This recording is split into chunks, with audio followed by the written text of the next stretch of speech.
in the Zen tradition, there's a discussion of great question. And I get thrown by the notion of great sometimes. I have lots of questions. I'm asking one now. Yeah. But this doesn't feel like a great question. So what is a great question? I'm not asking for Zen style answers. What does that kind of language mean in the Zen tradition? Thank you for your great question. Barry's a bodhisattva. Only by title. So, yeah, this question, when we say great,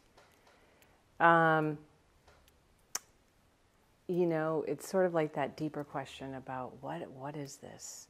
I mean, you can sit there and open your cabinet in the morning and go, should I have Cheerios or Rice Krispies? We don't think of that as the great question. This great question is like, before I was born, where did I come from? What am I? What is the purpose of my life?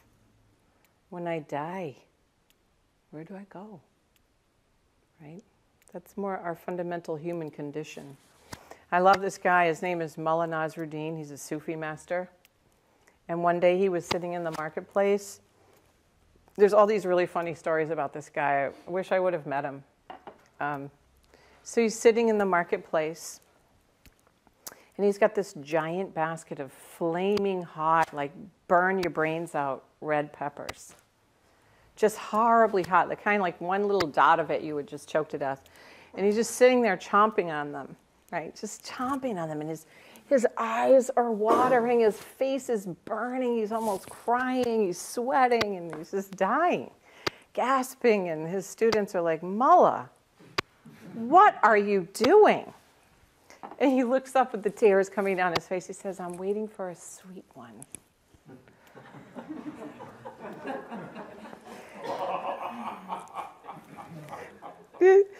That's what we do. We have this great question, and how do we go about addressing it? We sit there and eat hot peppers. I mean, we do everything we can to avoid really facing this question head on. And we just waiting for a sweet one, just hoping like it's going to fall out of the sky.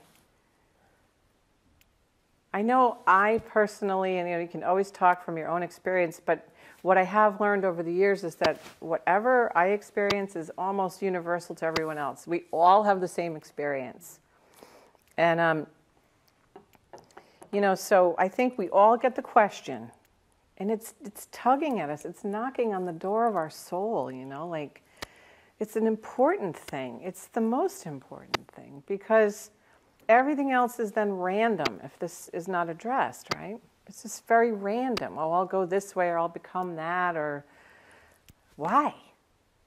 So what we mostly do is we're like Mullah Nasruddin.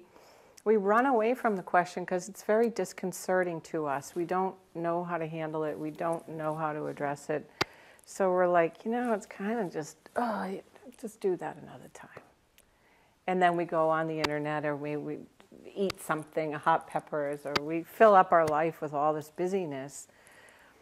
And, for some of us, years can pass, decades can pass, our whole life can pass. And we might not have a chance to face it really head on again until the moment we're ready to die and go, wow, I forgot to do that, Or somebody that we love gets sick and we say, like Katka said, what's important? So, great question, very interesting. It's like, Zen is like, whenever you have one thing, you have another.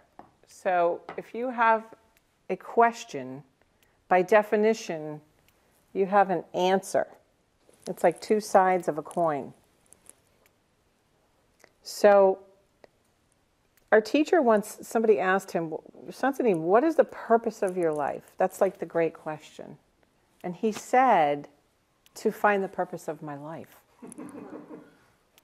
That's this great answer. So this great question and this great answer come together in a great vow, which means, what are you doing now and for all beings, this wide mind, right?